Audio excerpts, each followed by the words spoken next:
Happy Thursday, everybody. Welcome to another edition of Fire Up Michigan. My name is Scott Morgan, Roth, the Motor City Madmouth, wearing my Rolex 24 Hours hat. Yes, folks, in case you're seeing me for the first time this week, I made it.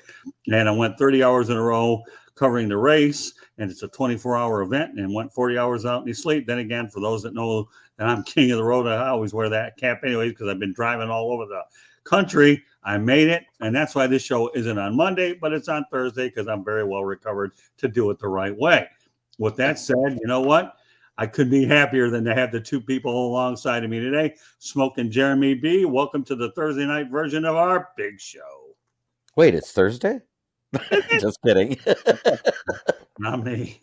It's in a weird way. Well, Thursday, anyways, at least in my eyes. And unless you're telling me I'm dealing with that disease called dementia, but I spell it DUMBMENTIA, which if it's not in Webster's dictionary, in case you bother to look at it, anyways. I think that's what Nathaniel Hackett suffered from as head coach of the Broncos. All right, I know. I was waiting for a crack like that. And of course, George Eichhorn. Welcome back, my partner for 43 Good to be here. Thank you for having me. Good to have you back.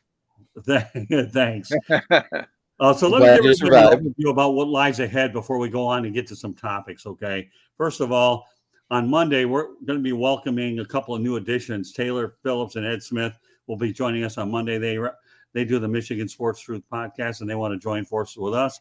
So we're more than happy to go out there and bring on some new people and some new energy and blood. So Taylor and Ed Smith, they were on a couple of weeks ago. We're glad to have them back. Also, another programming note that we should all be familiar with. George and I, Eichhorn and I, are going to be doing Fire Up on our own. We appreciate the work that our previous host, Mark Mancini, did, but we feel the need that we wanted to switch it to the 8 o'clock hour.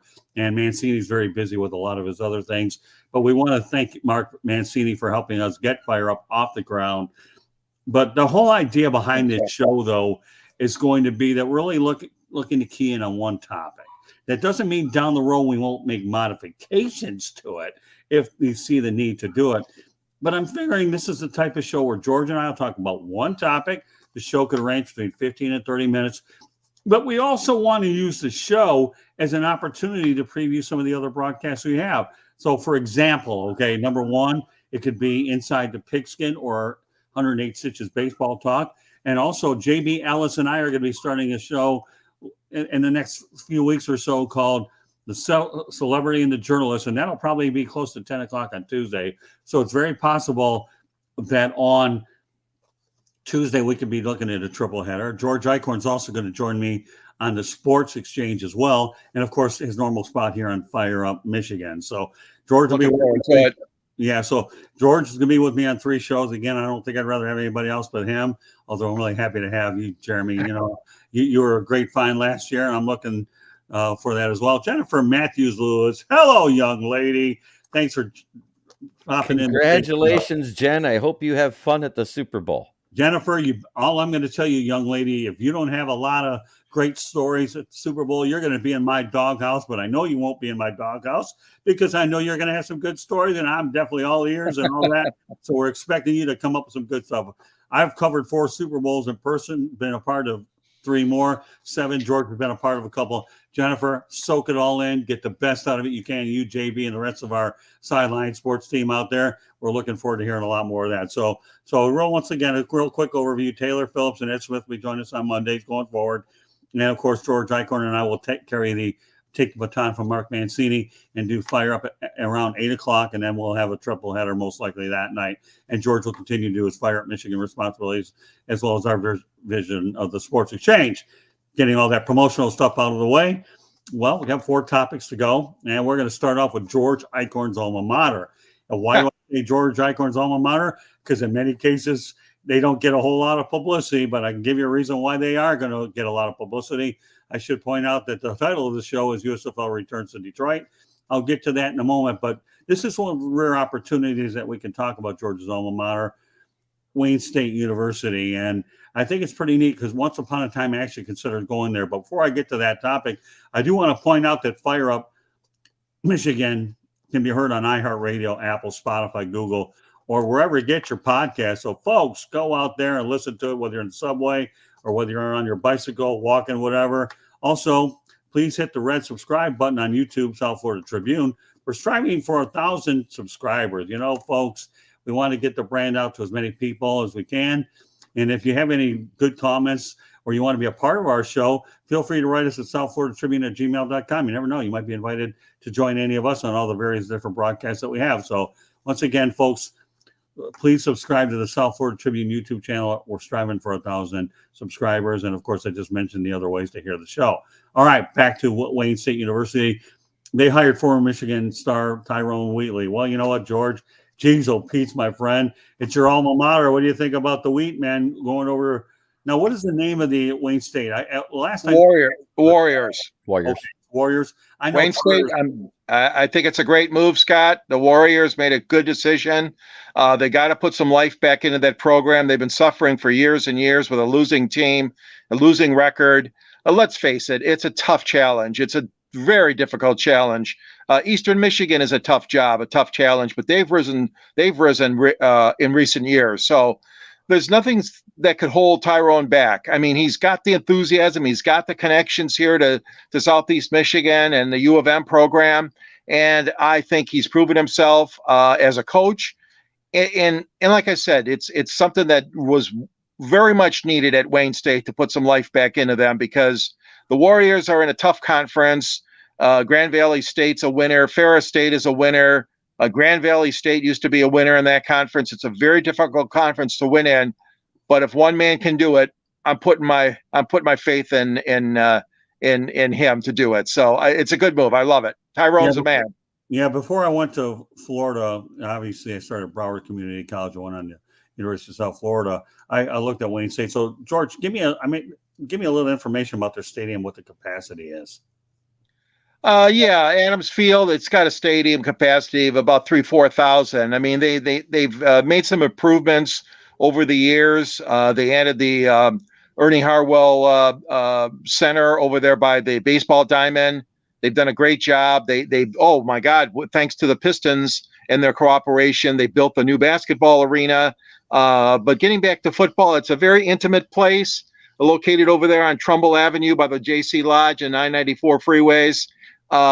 You couldn't ask for a more picturesque place, if you will, in the fact that it's right in the urban skyline of Detroit. And it really, it's a typical stadium. To some people, it's only a high school stadium. Okay, I'll be honest. It's not your big college stadium that you're used to seeing at some of the schools, even like at Eastern. But it's big enough for Wayne State. I mean, they can fill it up when they have a good team and homecoming crowds and that sort of thing. So Adams Field. Oh, and I might also add, don't forget the Prep Showdown. The Detroit Sports Commission puts on the high school showdown, in August every year, featuring, like 8 different teams. Some of the best teams play in the high school showdown prior to the start of Wayne State's football season. So if I understand correctly, you said Ernie Harwell, right? Doesn't all of his memorabilia now over there by the baseball stadium, and that where Harwell's donated it to when they were not all of it, Scott, but some of it. Yeah, they designed a really nice, I call it a museum. It's more or less a welcome center, if you will, for the athletic complex. And it's got some great history of Ernie in there. And definitely when you're in town, you and I got to see it. And Jeremy is in town. We got to see that. Absolutely. Yeah. Now, was there any part of Tiger Stadium or any of that stuff taken over there? I thought there would be certain artifacts taken over there at all. I don't know if they were or not. I haven't been there in a while, Scott. I'm not too sure about that. I mean, of course, the 2 big things were the home plate and the flagpole. The flagpole stayed at the new site of the corner at Michigan and Trumbull, but I'm not so sure about other things. I know they've got a replica scoreboard, but I don't think it's the one from Tiger Stadium. They imitated the one that Ernie used to do. Remember when he was the Brooklyn announcer? Yeah. In New York, they replicated that stadium scoreboard in that center. But I'd have to check on that. I don't know if they took anything from Tiger Stadium. Right, but you mentioned the home plate. Did they take that over there then? Home plate, I believe it is there. I'm pretty sure. All right, so we all know one thing about these smaller football programs. You can produce hidden gems, like you have the Senior Bowl, the Combine, all that. And obviously, Wayne State has potential. Jeremy, give me your thoughts really quickly about the Wayne State program, though. I mean, this is pretty interesting stuff. Wayne State has produced some good products themselves that have actually made it into the pros in different sports. One that comes to mind off the top of my head is from my favorite team, Joik Bell. Right. I mean, you remember how he got found, right? By Lions? Yeah. He was working security, and that one guy tried to go streaking across the field, and he tackled him, and he had, because he was able to catch him from behind when he was running fast. That's right. They offered him a tryout. Really? No kidding. That's interesting. Yeah. Well, and it's funny because he was a UDFA that washed out for, I can't remember what team it was for. And then he got picked up off of a practice squad by another team and didn't make it there. So he ended up working for Safe Management, is who runs the security at Ford Field. I could always count on you, Jeremy, to come up with this fact that neither of us know. But I will tell you one thing, though, as we all know, Joik Bell carved out an interesting little career with the Lions and moved around. Did he also go to Buffalo Bills, if I remember right? I don't know. Yeah, I think it was Buffalo before Detroit, right? Well, either way. Yeah, I think so. Yeah, it was Buffalo before Detroit, but he was a UDFA. I want to say it was the Saints. I don't know. Nevertheless, Joik Bell will probably go down as one of the bigger names come out of Wayne State University, outside of now Tyrone Wheatley. Now he's a good part of that noon show on Woodward Sports as well. Oh, is he really? No kidding. Well, yeah, and Shoelace is on that show too. I don't know who Shoelace is. I haven't tied one in ages. My wife tied mine. You don't know who Shoelace is from Michigan? On, Jeremy. I'm in Fort Lauderdale, Florida. Who I can know about Shoelace? Seriously. Denard Robinson? Oh, now I know. Denard Robinson. Well, I don't think about Shoelace. I've talked about that. Was his nickname, remember? Because he always wore his shoes unlaced. Yeah. Well, whatever. All right. Now I'll talk my language, Denard Robinson. Now we have a different conversation. All right. We're going to stay. We're going to go from the Ford. We're going to stay in the Ford situation. Michigan Panthers will play the USFL games at Ford Field with the Philadelphia Stars. So I guess I'm going to ask you guys, okay, this is really kind of cool stuff. All right. And this will help provide us material a little bit. If I remember right, isn't every team, because they're going to do what they did last year, because every team played in Birmingham, Alabama. Isn't every down team? Into 4 hubs now is what they are, Jeremy. Oh, they did break it down into 4 hubs? No, it'll be 4 hubs, yeah. Yeah, no, but that's okay. But no, all kidding aside, you got the Panthers and the Stars, and I don't want to get into the others because not applicable to the show. So how are people feeling, Jeremy, about the Michigan Panthers this spring over at Ford Field? I'm going to turn to you this time, Jeremy. Well, I think it's going to be exciting because they'll actually be close enough where Michigan Panther fans can actually attend the games. Because in Birmingham, Alabama, unless it was the Birmingham, I can't remember what their team's name was, or the Alabama team or whatever it was, the closest teams are the only ones that had any attendance. All the other ones, I mean, it looked like the 0-16 year for the Lions. I mean, that place was almost empty. But I think it'll be good. I just hope Jeff Fisher can finally pull his head out of his butt and realize to bring Eric Barriere back, because when he came in, that was electric when he got that second win for the team last year. Okay. Interesting. Well, again, George and I could go back to when the original Michigan Panthers played the Pontiac Silverdome. So, and they put 60,000 people in a playoff game. So, George, what are your thoughts about the Michigan Panthers returning? Well, I'll be honest with you. I'm happy about it, but I think it's going to be a tough sell. The sports dollar only goes so far in Detroit. And you've got a situation where the Lions are on the rebound. Now they're going to sell out every game, of course, the Lions, as they normally do. You're also competing then with the Tigers, and you're competing with the last month, at least in April, of the Red Wings and the Pistons, which isn't saying much because neither one of them is destined for the playoffs, although the Wings still have an outside chance. Have they started the 2-for-1 sale for Pistons and Red Wings tickets yet? Not yet.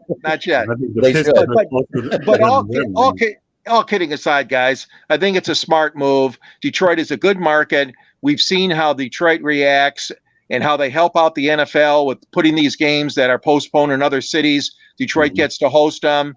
And Ford Field's an excellent location with good in and out ability. Okay, now Philadelphia is a bit of a stretch. I was hoping the Pittsburgh team would have been aligned with Detroit, but they aligned them with Canton, Ohio.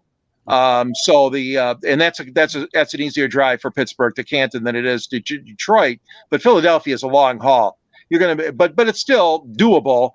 Yeah, I really think it's exciting. I really do, because anytime Detroit can get on the map, Detroit is hosting things like NCAA tournaments and the Frozen Four. We had the Super Bowl, and so I'm excited about it too. I gotta admit, I'm going to go to some games. All right, well, you should. And by the way, hello, Taylor Phillips. Hey, Taylor. See you on Monday. We mentioned it earlier. Taylor. And now visual now, so get ready to. We're glad to have you a part of the team, Taylor. So there you go. So yeah, I think it'd be pretty cool. I mean, let's face the reality. You're only talking about 5-6 games anyways during the spring. Right. And if they're competitive, Detroit will put 20, 30,000 in there blindfolded if they wanted to, and depending on how. But the reason why Pittsburgh got, because Canton, Ohio is right around the backyard. So you're right. Right. The Philadelphia Stars made the most sense to do that. And I mean, if you're going to really line up coast to coast, you could have easily put the Philadelphia Stars and New Jersey Generals, and then you could have put, Pittsburgh and Michigan together. But that's not how they did it. So yeah, it doesn't matter. But I'm glad to see that that they did the Birmingham thing for 1 year. They had to see what was going on. Now they decided to gradually, and again, you're talking about gradual growth here is what you're talking about. Exactly. More places, and we'll see if they're ready for it again. And bear in mind, the XFL is going to be starting up in a matter of weeks as well. All right, a couple other things I want to get to, a couple coaching things. We'll just get to them briefly. Deuce Staley's going to the Carolina Panthers. I believe what is he, assistant head coach and offensive coordinator under Frank Reich. And I'm mentioning this other one because this is a good one. I'm really happy. The Lions hired Dre Bly, who wants to be in Detroit and calls it home. So just give me a brief overview, Jeremy, about your thoughts about Deuce Staley going to Carolina. Are the Lions going to miss him much? And do you have any idea who they might replace him with? So far, there's 3 candidates. The one I'm most concerned, the most excites me, is Kevin Smith, the current running backs coach for the University of Miami. I would love to see him come here and coach our running backs because I liked him for the few years he was here until his injury took him out of the game. That being said, Dre Bly coming back to Detroit, he was one of my favorite corners back then during that era when we stunk so bad. But well, Kevin Smith, sorry to interrupt you, Jack. He actually was a coach at Florida Atlantic University, and of course, he came out of University of Central Florida, and they traded up to get him, if I remember right. So, but this is a 2-part question, Jeremy. Give me your top 2 or 3 guesses as to who you think the new running backs coach will be. Mention the favorite right now in the house is Kevin Smith. I think that's who it's going to be. Okay. And just a little added note, since we brought up Lions coaches, we did add Stephen Hayden, tight ends coach from Arizona. And the reason why I bring that up is because he was the assistant head coach for Arizona under Cliff Kingsbury, who was being groomed to be the next offensive coordinator / head coach had it gone well. Okay. Well, that's okay. Again, we're here to give updated information. That's what it's all about. So, all right. So let's go back to the real star. Well, we'll go to George. Give me your take on, first of all, the Deuce Staley situation. Then we'll transition over to Dre Bly. George, give me your. Well, Deuce Staley is similar to other coaches. If Detroit continues to play well, the Lions, then this is going to happen. They're going to go on. They're going to get more money. They're going to get a better position. They're going to move on in some cases. Not every case, of course. Right. I mean, you got like 20 assistant coaches on these teams now in the NFL. So I'm happy for Deuce. I mean, he did a good job here in Detroit. I mean, let's face it, we had a much better running attack under him. As far as Dre Bly, I agree with you guys. Guy's got a lot of enthusiasm. I liked him as a player here in Detroit. He loves coming here. He wanted to come here, as he said, and I think it's a smart move. Anytime you can bring somebody back with that kind of ability to coach the defensive backs, and like I said, it's tough to lose Deuce. Kevin Smith wouldn't be a bad guy if we could get him. I really think that again, you're going to see some movement on the assistant coaches, and Aaron Glenn still is not out of the running for a head coaching job. Right. The Lions could still lose Aaron Glenn. Yeah, he had his second interview today with the Colts, but they are doing a 3rd round of interviews before they do any hiring, is what they said. And he's got a second interview with the Cardinals, I believe, on Monday. Okay. Yeah, see, what I like about the Dre Bly thing, and this really, when I saw it the first time, is the fact that he wants to be home and he thinks that much of the organization. The Lions are trying to bring in guys that, hey, you know what? my skin color when I bleed is red, but I'm bleeding Honolulu blue and silver inside and out. And that's what you got with the energy level with Dre Bly. It's what you have. This is what makes me feel good. Now, again, here's your biggest thing. If you start winning, teams are going to take your coaches away. The Lions are just fortunate that the offensive coordinator didn't go to Carolina. And if you're going to lose anybody, Deuce, we wish you well under Frank Reich. But what is it? Ben Johnson, I think it is, right?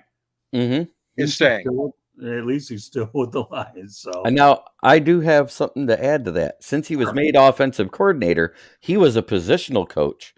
And because he's a minority coach that gets a better position, it isn't a 3rd round pick like when it's a head coach, but I believe we get 2 5th round picks for him. We get a 5th round pick this year as a compensatory pick and a 5th round pick next year. No kidding. Well, so there you go. Brad Holmes, once again, you know what? The Lions continue to pick up these picks. You bring in Brad Holmes, and what did you end up doing? You had to go ahead and didn't they have to sacrifice a pick or two to get this guy, I believe? But that's no. They got compensatory picks because he came here. Oh, okay. I wasn't sure. We don't. And somebody tried to say, didn't San Francisco get picks for picking up Mayhew? I was like, no, it didn't work that way because he downgraded his position. He went from GM to assistant GM. Jeremy, how that works. So the Lions got picks because they brought in Brad Holmes, and all Brad Holmes does is swindle every team that he makes a trade with. Yeah, the Rams got picks for us getting Holmes. Yeah, I got news for you. Holmes will fleece anybody. Not saying they did anything with him. I think they traded away almost everything. I don't think they have a 1st round pick till 2030. Who's this? The Rams. Oh, never mind. This isn't a Rams show. So no, this isn't Rams. Let them go. No, I was making a joke about how bad they are, and I'm making a bigger joke back. Let me tell you what. We ought to call Brad Holmes Mr. Fleece because I'll tell you, at the rate he's going, he's going to fleece. Beware of the Holmes. And you know, I'm not Chris Berman, but we'll just say we'll call him Brad Sherlock Holmes in tribute to Chris Berman. Okay, so there you go. We'll leave it at that. That sounds good. Hey, I'm feeling good on Thursday. Not so sure I would have felt this lively on Monday night. All right, last but not least, okay, how can we have a Fire Up Michigan show when we talk about the legendary Jerry Green, 94 years of age, 56 Super Bowls, won't do 57 in a row, but I've had the opportunity to work with Jerry on 4 of them. He's been kind of like a mentor of sorts to me and a very good friend. And, you know, Jerry, hopefully maybe we can get him on the show. If we can't, at least we're just thankful that we come across a guy like him. 94 years young. Yeah, unreal. Jerry, to me, the Super Bowl won't be the same without you, and everybody on the planet knows it. And the NFL sent us a press release mentioning Jerry Green, and obviously this show will be inserted in that press release when we get it out on social media as well. But George, you know Jerry well, and hopefully you'll be in contact with him, and maybe we can get him to come on. But I tell you, he's an unbelievable person and a personality. He is just a great guy, a mentor to so many of us, as you mentioned, Scott, in the writing business. Jerry is a survivor. He is a man that never once relinquishes a story or a scoop to the competition. He relished those days when the free press and the news were so competitive against each other to try to get the top story in pro football. And, you know, Jerry was one of the few writers, I think there were only like 2 or 3 that were invited to interview Joe Namath when Joe Namath sat poolside in Miami for the Super Bowl. And he made that famous prediction about we're going to beat the Colts. And everybody said, what? You know, brash Joe Namath. And Jerry was one of those reporters there that day. And that's just a great story of his. And he was there when the Tigers won the World Series in '68. The newspapers were on strike. And I know I'm digressing a little bit, but Jerry was there writing about the Tigers and made a great book about the '68 Tigers. And, you know, and not only that, like I said, he's in the Michigan Sports Hall of Fame. He's a lifetime member of the Detroit Sports Media Association. And those awards don't mean anything to him. What was the most special thing is the Joe DiMaggio streak, the 56 games that Jerry and Joe are tied for that 56 game streak. Yeah. Yeah. You know, it's amazing, Jeremy, before I turn it over to you about Jerry, you know, when I think of Detroit sports writers, I think of Joe Falls, Charlie Vincent, Tom Gage, and Lynn Henning. To me is, you know, if you had a Mount Rushmore of 5, you put Jerry on it. But when you put those 5 guys on a list like this, I don't think you can do any better in the history. I know you're a book in a moment, but those 5 to me are just unbelievable. I love Joe Falls. And but you got to remember, when I'm traveling on the road and we're outnumbered by like 50, 60,000 people sitting in a press box, you end up getting to know these guys personally, and they got to know me real well. I would always put Mike O'Hara and Kurt Sylvester on a good list too, because of that as well. So, to me, it's just kind of neat to be able to think that we have such a great history in Metro Detroit as well. And, these guys. So, Jerry Green, God love you. Glad I had a chance to work with you. I'm just probably more prouder that I know you and that we became friends, Jerry, than anything else. And everybody, it's unfortunately, Jeremy, you never got to meet him. Also want to point out another thing here. You want to talk about a friend of the show. This guy is definitely it. I was just going to say, bring that up. John Gonzalez shared our show to my group. John's a very loyal supporter and a very good friend of mine. And you talk about some of the groups that we have on Facebook.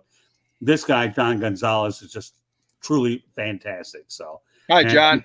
Good to have you. John, we appreciate you very much allowing us to put your content in such an outstanding group. You're truly awesome, in my opinion. So, all right, Jeremy, give me your thoughts quickly on, Jerry Green. Well, all I can go by is what you 2 gentlemen said, because I didn't get very many of the Detroit newspapers growing up, being from Flint area. And when I wasn't in the Flint area, I was in Shiawassee County, which is like the black hole of major sports writings. But other than that, ways of describing stuff, JD. You had a couple of good ones there, Jeremy. Doug Mintline and Dean Howe. Dean Howe. I love Dean Howe. He was great. Yeah. I'm just saying, for the Flint Journal, there was some good writers there. Yes. But I'm just saying, outside of that area, when I was 8 years old, we moved to Durand, home of the Railroaders. Right. And it was a black hole for sports. If I couldn't watch it on TV, I didn't know sports. Yeah. George, I'm sorry to interrupt you. JB, all of you got it all. Yeah, Dean Howe was great. I used to hang out with him all the time. I know you did, Scott. Oh, yeah, we did. Who's the guy? Outpick Pointers. That was the other one. Dave Pointer, I think his name was. Oh, yeah, Dave Pointers. Yep, and another good one. I actually won that two weeks. Wow. Wasn't Leo Martinozzi the guy from Holland, too, if I remember yes, right? Yes, Leo was out in Holland. Guy that was unreal. Listen, folks, we're giving you a list of some sports writers here. But again, you know what? This discussion doesn't come unless we talk about Jerry Green. Then I'm able to label a bunch of them. So, Jerry, kudos to him. And that's a hell of a streak. That's all I got to say. That's a hell of a streak he had. Yeah. And I'm glad you 2 had a chance to know him personally. Oh, Jerry. Thank you. The first time I actually worked with him on a Super Bowl was actually here in Miami, and then we used to hang out a lot. So, to me, it was unreal. The history of sports writing in Metro Detroit is unreal. But this has just been so much fun tonight. When we talk Tyrone, Wheatley, the Panthers, Staley, Green, and Bly, it just feels like a warm show, let alone the fact we're adding Phillips. And of course, our new show, Fire Up, that you and I are going to take the baton, George, and do all kinds of different things with it. And we do want to once again thank Madman Mancini for helping us get it going. One of the reasons we had to do it, we had to move it to a later time frame. And I know Mark is really busy with a lot of his other stuff. And we just wanted to try to take it to a level where we can kind of give it a little bit of TLC and try to build it to certain levels as well. So, and we got another guy here. This is unbelievable. These guys here. What's up, fellas? Checking in from the Sports Authority Facebook group. Anthony Finkel, you're the man, partner. Thanks very much for dropping in. We really appreciate you big time. We're going to keep feeding you a lot more. Just keep sharing it, everybody. And with you people on Sports Authorities, can you kindly help us out and pass on and see if more people will subscribe to the South Florida Tribune YouTube channel. We want to be able to grow this thing as much as we can to give you the best stuff that we can put there. But between you, John Gonzalez, and Anthony Finkel, we appreciate you so much for popping in. You really made our night more special for thinking about us tonight. So with that said, go ahead, Jeremy.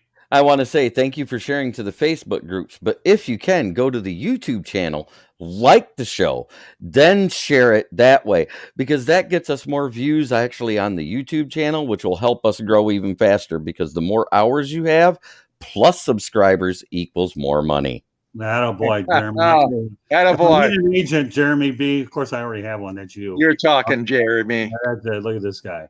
Yeah, Jeremy G, Jerry Green, all that stuff. All this nostalgic business. But yeah, meanwhile, for all you guys that are joining us right now, I survived the Rolex 24. I'm darn well happy. You sure did. King of the road, baby. King of the road. I couldn't wear two caps at once, although some people might try.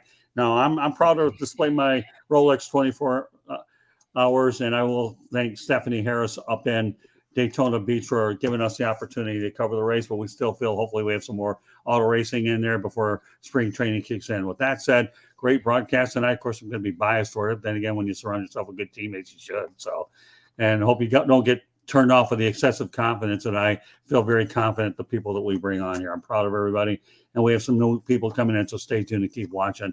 With that said, we've been talking about sports writers. All right, Jeremy, as we get ready, I'm going to mention this one last time, okay?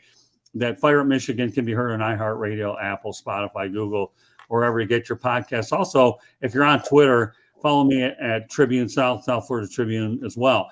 Please hit the red subscribe button on YouTube, South Florida Tribune. We're striving for 1,000 subscribers. Certainly like to get more, but let's get to 1,000 first. We can go from there. Also, our website is www.southfloridatribune.com. You can email us at southfloridatribune@gmail.com.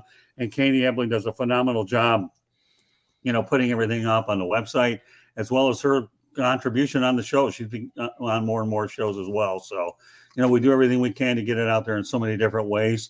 And I just wanted to make sure I had an opportunity to bring that up one more time. So, all right, Jeremy, you know what? Lead off. Let everybody know they get a hold of you. Well, you can get a hold of me, as it says there, at Ballrick Jeremy on Twitter or at Smokin' Jeremy B, because I check in on both of them. That being said, you can also find me on my YouTube channel, which covers strictly Lions. Other than one show a week, I do an NFL-based show. It is Kneecap Biting with Smokin' Jeremy B. And, of course, you can follow my writings, my editorials about our Detroit Lions on the SouthFloridaTribune.com under the Motor City Tribune heading with the 3 hash marks. And that will let you know exactly what I think about the Lions and how I do my game reviews and previews. All right, before we Smokin' Jay, Denzel Snipes. What's up, buddy? We got to put big. I'm going to tell you, I love working with Denzel Snipes. We worked on Basketball Bros together, but one of my real favorite shows is Pundits. I'm going to tell you, between Jennifer Matthews Lewis and especially, Denzel Snipes and Jacob Christner, I'm going to tell you, that Pundits show is unbelievable. Between Denzel and Jacob Christner, we only did 2 topics the other day, and they got me lit up so bad that I felt so bad for Jacob Christner that I was cutting him off a little bit toward the end. But Jacob, like the true pro he was, and let me go, and Denzel was there. We all had a blast doing it. So, that's just a heck of a show. And we love the work that we do with JB Ellis and the rest of that group. There you go. Thanks for picking in there, Denzel. And we're going to bring you on one of these shows here eventually. So stay tuned. Now, of course, you're most likely to go on the Sports Exchange on Wednesday night. We're going to slide you in for that double header that you've only been on one time. All right. Well, since we've been talking about sports writers, okay, Jeremy, what do you got? Before we go any further, we are going to do a parting shot after this, right? If you want. I hadn't planned on it, but since you're chomping at the bit to do it, we probably will. But before we do the parting, come on, Jeremy. I know your style, man. But yeah, you know what, Denzel, I think you can reach out to Jeremy B. I'm sure he'd love to have you on. Absolutely, Denzel. Scott knows how to get a hold of me. Send me a link. I'll join. Nah, boy. All right. With that said, we started on, all right, you know what, Jeremy, before we get to Eichhorn's book information, which it might be a little bit anyways, give me your parting shot since you were chomping at the bit to give it anyways. My parting shot is kudos. For the first time since 1971, the Lions have 4 offensive players in the Pro Bowl. And for the second time in 50 years, we have a quarterback in the Pro Bowl. If that doesn't say that this team is turning around, that should actually make you think a minute. All right. Well, you know what, George, why don't you give a parting shot first? Well, my parting shot is, don't forget, Jeremy, they were alternates. They were not picked for the first and second team. That one was first team. That was Frank Ragnow. One. I'm just saying, yes, I know. But a lot of guys drop out of the Pro Bowl because of the playoffs, because of injuries, because I didn't want to go, even though it's going to be a flag football game. I'm not taking anything away from those 4 guys. I'm not. But I'm just saying, don't forget they had to go down the list. I understand. I understand.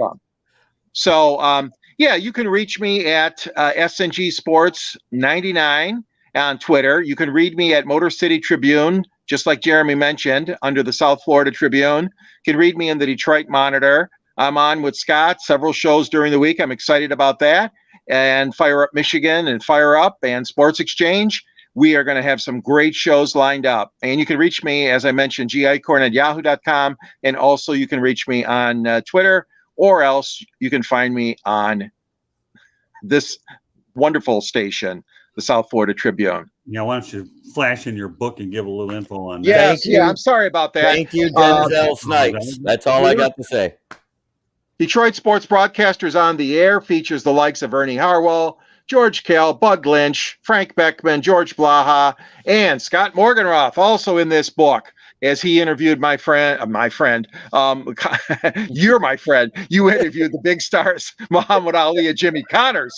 And I never interviewed those two, Scott. So that's why you deserve a place in my book, because you were launching your broadcast career back in the day, and a couple of pictures of you, and as well as all of our colleagues. Yeah, you know what? I don't really have a parting shot tonight. The only thing I'll mention is I know the Detroit Tigers recently announced their new broadcasters, and they have a lot of them. So I know Jack Morris is going to be there, but they brought in Cameron Maben. And I remember I had an opportunity to interview Cameron Maben before he got traded for Miguel Cabrera. You know, all that worked out. So I always get the baseball package. I'll be anxious to see how all these announcers blend in. Of course, one of my favorite people out there is Trevor Thompson, but they're all good people. So I'll be paying attention to Tiger broadcast, you know, during the season and see what's what. And I'm hoping, if my schedule permits it, okay, that I'll be able to see 2 or 3 Tiger games when they come down to Miami. I don't know. My schedule these days, folks, has really gotten to the point where I get out so much now that this is my first weekend home in 7 weekends. When you think about what we've done, wow, get this. Yeah, no, this is unreal. We've been in Wisconsin for 2 weekends, up in Jacksonville for 3, and Daytona Beach. So I'll be curious to see how the new Tigers broadcasting team, I don't know what led to Jack Morris not being there, and I'm not going to speculate anyways. I know that there was probably he got suspended for something he said last season for like right. I had heard something about that. I didn't know if that attributed to the change this year, and I don't want to go deep into that at all. I'm pretty sure it might have had something to do with it. But we don't know for sure. We don't know whether that was the final decision or not. I don't know. No, I don't speculate. My only concentration is right now, as I'll be mainly curious to see how the new group does. I know they have a lot of them, and I'll be anxious to see what Cameron Maben brings to the show as well, because he started out as a Tiger and moved around an awful lot. So, you know, it'll be interesting. You know, again, I do get the baseball package, and I like to watch it when I'm not covering the Marlins here in Southern Florida for sure. So it's neat. You know, and one other thing I should mention about Jim Harbaugh. Okay, you know what? Rick Curdy mentioned it earlier in the week. Jim, you know, I understand you like to check out NFL jobs, but at some point or another, it's an uncomfortable situation recruiting-wise, and at some point it might bite you in the rear end if coaches recruit against you, say you don't know if he's going to be here or there. So, but Jim, I still think you've done an unbelievable job, and I'm just thankful that you're coaching the Michigan Wolverines, because I think we all appreciate you as well. So I've given all my information so a few times over. I'll just ask one last time, please subscribe to the South Florida Tribune YouTube channel. It would be greatly appreciated. We want to grow this platform as much as we can. And let me tell you, if you have any ideas or suggestions you want to appear on the show, please don't hesitate to contact the South Florida Tribune at gmail.com. You never know, you could be occupying one of these spots alongside any of us on all the different shows. And all of our shows are actually listed on the South Florida Tribune. Just look under the broadcast side, you'll see all the different ones. And I'll leave everybody on this note. One of my top priorities is I'm freeing up my Saturdays from other past responsibilities is to do a lot more non-sports related shows, as well as one-on-one interviews. George will tell you right now, I love doing one-on-one interviews. Yep. And I really want to have an opportunity to expand on that more in 2023, as well as more human interest in and out of the sports world. And at this point in time in my life, I've done a lot. I want to find other ways to challenge myself. And I'm sure a lot of people out there would hope that they can challenge yourself, and don't be afraid to try something outside of your comfort zone, because you never know, you might find that to be just as fulfilling as well. So I love what Denzel Snipes said after I said about Goff. Goff played out of his mind this year. He deserved a Pro Bowl. Number 1, 7th in yardage, tied for 5th in touchdowns, and in the top 10 in interceptions thrown, as in the least amount of interceptions thrown. If that doesn't say anything that he's improved over the last 2 seasons, I don't know what you got to say about it. No disagreement. No disagreement here. All I know is another fleece job by Brad Holmes. So, Rams got their Super Bowl with Matthew Stafford. The Lions have a quarterback that they can continue to work with, and I'm glad the offensive coordinator stayed there. And I'm anxious to see what other developments they have on the coaching staff. All the way around, it looks good. I'm just anxious to see how things are going to turn out with the Michigan Panthers over at Ford Field. More importantly, I'm glad that Wayne State brought in a pretty good coach in Tyrone Wheatley, and hopefully because what people better understand as I leave you all on this note here, is a lot of your hidden gems come from places like Wayne State University. They really do. And I'll tell you, those undrafted free agents are coming from someplace. Those 6th, 7th round pick, I'll tell you right now, don't think there aren't some of those over at the Senior Bowl. Don't think that there's some of them over at the Combine. Don't tell me that Jerry Rice started at a Power 5 school. He didn't. Walter Payton didn't either. HBCU. Well, that's it. Walter Payton, same thing. The list goes on and on. You can find talent anywhere. You just be able to coach it up and develop it. And that's, to me, as we approach the Super Bowl, okay, that's exactly what Super Bowl teams are made of. They don't have to be at Power 5 schools. They could be at much smaller universities, because you know what? You can have all the talent in the world, but you're going to find that a lot of these people that you're scouting, you might find somebody that at these combines and private workouts for teams say, hey, this guy doesn't look so bad there. And all of a sudden he's on your team. And how does that work out? Yeah. Pretty good. So that's it. So anyways, glad to do this on Thursday night. We'll go back to our regular spot on Monday. And of course, Taylor Phillips and Ed Smith will join us. And once again, George, we get to do our first fire up together on Tuesday night. And I'm looking forward to things that we're going to do on every show that we have. I know I sound a little redundant, but this show, the redundancy only indicates one thing. I'm excited. Yep, me too. I'm excited with the crew I have here, as well as some of the other people that are going to be incorporated here on the South Florida Tribune Broadcast Network / South Florida Tribune YouTube channel. So with that said, on behalf of Smoke and Jeremy, who will definitely get airtime on other shows as the openings progress, and he already knows that. So you can go out there, salute all you want, have that fanciest headsets. At least you can visualize them. So, but once again, on behalf of Smoke and Jeremy B., and George Eichhorn, my name is Scott Mortimer, Motor City Mouth, appropriate name, especially for this show. Thank you for joining us on this edition of Fire Up Michigan, and we will catch you next Monday night. Have a great weekend, everybody. Goodbye now. Spade neuter your pets. Bye now.